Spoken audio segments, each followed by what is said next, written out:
நான் தான் உங்கள் சத்யா அம்மா. எல்லாரும் நல்லா இருக்கீங்களா? இன்னைக்கு என்ன பண்ணலான்னு பார்க்கலாங்களா?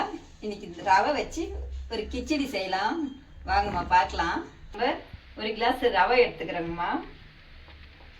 இதுக்கு கொஞ்சம் முந்திரி, கொஞ்சம் சோம்பு போடலாம். வெங்காயம், கருவேப்பிலை, பச்சை மிளகாய் கட் பண்ணி வச்சுக்கிறேங்கம்மா.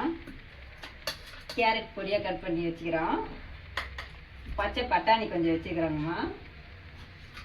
பீன்ஸ் கொஞ்சம் கட் பண்ணி வச்சுக்கிறோம். இதை வச்சு எப்படி பண்ணலான்னு பார்க்கலாம் வாங்கம்மா. கடாய் நல்லா காஞ்சிச்சிங்கம்மா. நம்ம ரவை இதில் போட்டுக்கலாங்கம்மா. கொஞ்சமாக ஆயில் கொஞ்சோண்டு விட்டுக்கலாங்கம்மா. நல்லா சிகப்பாக வறுத்து எடுத்துக்கலாங்கம்மா. கொஞ்சம் சின்ன தீயை வச்சு வறுத்துக்கலாங்கம்மா. நிறமாக வறுந்துச்சிங்கம்மா. நம்ம எடுத்து கீழே வச்சுக்கலாங்கம்மா. அடுப்பு ஆஃப் பண்ணிக்கலாம்.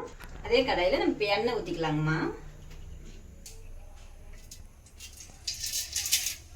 கடுகு போட்டுக்கலாங்கம்மா. அம்மா கடுகு டப்பாவில் சில்லற காசுலாம் போட்டு வைப்பேன். அது போட்டால் ரொம்ப நல்லதுன்னு சொல்லுவாங்க. அதனால எப்போ உங்ககிட்ட ₹1 ₹2 கிடைக்கும் போது அதில் போட்டு வச்சுக்கணுங்கம்மா. நம்ம முந்திரியும் சோம்பும் இதில் போட்டுக்கலாங்கம்மா.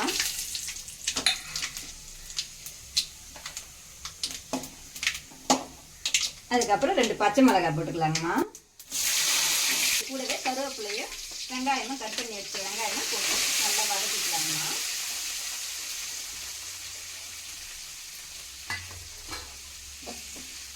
காஞ்ச பட்டாணி தாங்கம்மா இருந்துச்சு. அதனால நம்ம நைட்டு தண்ணியில் இந்த மாதிரி ஊற வச்சு அதை இப்போ காலையில் நம்ம இதில் போட்டுக்கலாங்கம்மா.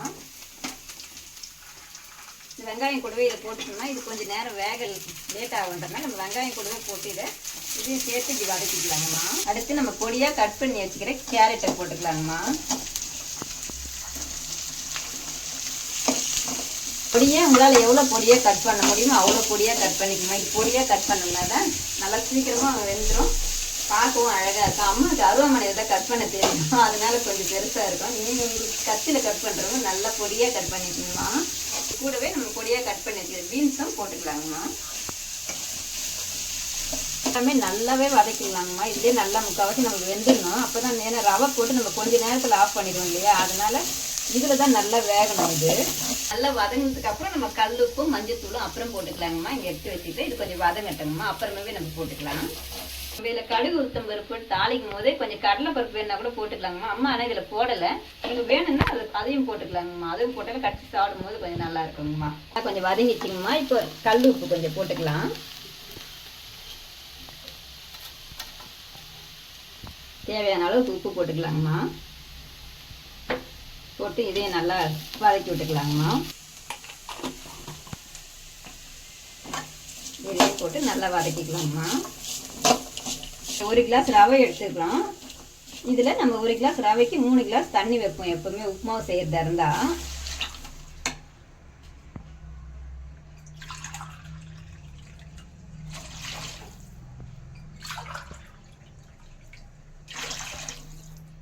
இதில் அம்மா கொஞ்சம் எக்ஸ்ட்ராவே ஒரு 1/4 கிளாஸ் வைக்கிறேன். ஏன்னா நம்ம இந்த காய்கறிக்காக கொஞ்சம் எக்ஸ்ட்ரா ஒரு 1/4 கிளாஸ் வைக்கிறேங்கம்மா. நல்லா வேகட்டுங்கம்மா. நம்ம காய் கொஞ்சம் நல்லா வெந்ததுக்கு அப்புறம் நம்ம இந்த ரவையை கொட்டி கிளறலாங்கம்மா. கொஞ்சம் நல்லா காய் வேகணும். கொஞ்சம் நீங்கள் கையில் எடுத்து கூட இப்படி பாருங்கள். இப்படி பார்த்தீங்கன்னா வெந்து அழுத்தி பார்த்தா தெரியும் இல்லையா, அப்போ நம்ம ரவை போட ஆரம்பிக்கலாங்கம்மா. இந்த கிச்சடிக்கு நம்ம கொஞ்சம் சட்னி கொஞ்சம் ரெடி பண்ணிக்கலாங்கம்மா. வெறும் கிச்சடி சாப்பிட முடியாது, கொஞ்சம் சட்னி தொட்டு சாப்பிட்டா நல்லாயிருக்கும். அதுக்கு நம்ம என்னென்ன போடலான்னு பார்க்கலாம் வாங்கம்மா. இப்படி தேங்காய் பொடியாக கட் பண்ணி இதில் கொஞ்சம் போட்டுக்கலாம். அம்மா ஒரே ஒரு மிளகாய் தான், அம்மாவுக்கு ரொம்ப காரம் சாப்பிட முடியாது, அதனால கொஞ்சம் காரம் கம்மியாகவே போடுவோம். நீங்கள் காரம் சாப்பிட்றவங்களா இருந்தால் கொஞ்சம் காரம் எக்ஸ்ட்ரா போட்டுக்கணுங்கம்மா. இதில் ஒரு 2 பல்லு பூண்டு, எப்பவுமே சட்னி ஆச்சுங்கன்னா 2 பல்லு பூண்டு சட்னிலேருந்து நம்ம ஒற்றைக்கடலை சட்னியில் அது போட்டோம்னா ரொம்ப நல்லா இருக்குங்கம்மா. வாசனையாக அது ஒரு டேஸ்ட்டு ரொம்பவே நல்லா இருக்கும், அதனால நான் போடுவேன். கொஞ்சம் நம்ம ஒற்றைக்கடலை போட்டுக்கலாங்கம்மா. இது கூடவே நம்ம கொஞ்சம் உப்பு சேர்த்து ஃபஸ்ட்டு அரைச்சிக்கலாங்கம்மா. நம்ம எப்பவுமே அரைக்கும் போது பார்த்தீங்கன்னா இதில் தண்ணி ஊற்றிடாதீங்க. தண்ணி ஊற்றி அரைச்சோம்னா அப்படியே நம்ம தேங்காயாக அப்படியே இருக்கும், மசியாது தேங்காய். நம்ம ஃபஸ்ட்டு இதை வச்சு இப்படி கொஞ்சம் சும்மாவே அரைச்சி எடுத்துக்கணும், தண்ணி ஊற்றாமல் அரைச்சி எடுத்துக்கணும். இதுக்கப்புறம் தான் நம்ம தண்ணி சேர்த்து மறுபடியும் அரைக்கணுங்கம்மா. இதுவே வாசனையாக இருக்குது ஒரு மாதிரி பூண்டு போட்டதால்.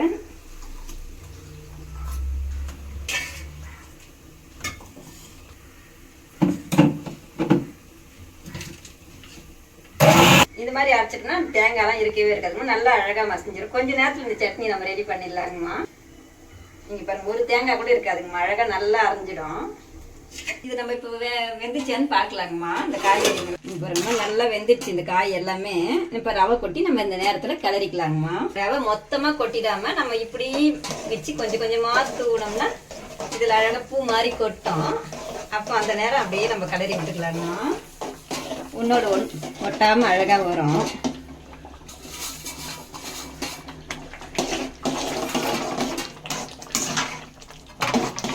போட்டு கலர்ன உடனே நம்ம தட்டு போட்டு மூடிடணுங்கம்மா. மூடிட்டு சின்ன தீ தான் வைக்கணும். இதுக்கு நம்ம ஒரு குட்டி கடாய் வச்சு இந்த சட்னி இதில் தாளிச்சிக்கலாங்கம்மா. எண்ணெய் காஞ்சிச்சிங்கம்மா. கடுகு போட்டுக்கலாம். இதில் கொஞ்சம் உளுத்தம்பருப்பு எக்ஸ்ட்ராவே போடுவோம் எப்பவுமே. அதை கடிச்சு சாப்பிடும் போது கொஞ்சம் நல்லா இருக்குன்றதால இதில் 2 காஞ்ச மிளகாய் போட்டுக்குவோம். அழகாக இருக்கும் பார்க்குறதுக்கு. நம்ம இதை வச்சு இதில் ஊற்றிக்கலாங்கம்மா.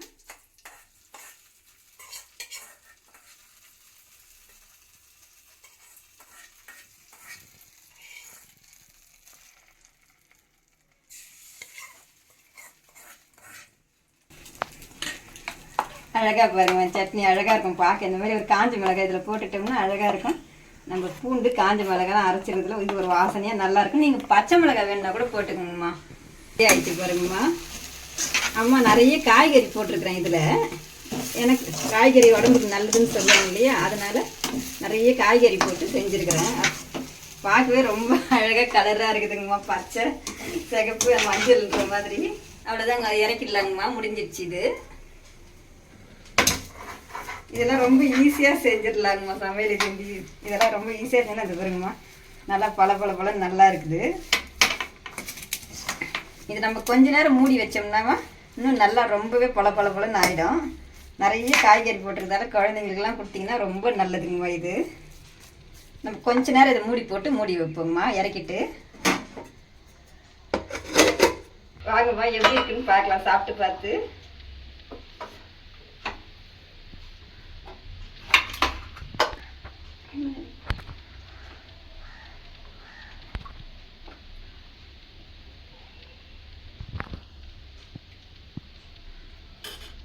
இதுதாங்கம்மா இன்னைக்கு அம்மா செஞ்ச டிஃபன். காலையில் ரொம்ப ஈஸியாக செஞ்சிடலாங்கம்மா. இது எல்லாருக்குமே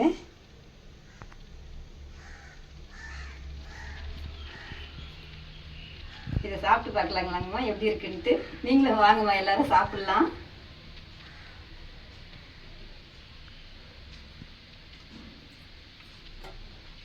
ரொம்ப நல்லா இருக்குதுங்கம்மா. ரொம்ப டேஸ்ட்டாக இருக்குது. நான் தான் இப்படி செய்யணும்னு எனக்கே தெரியல. அந்த மாதிரி இருக்குதுங்கம்மா.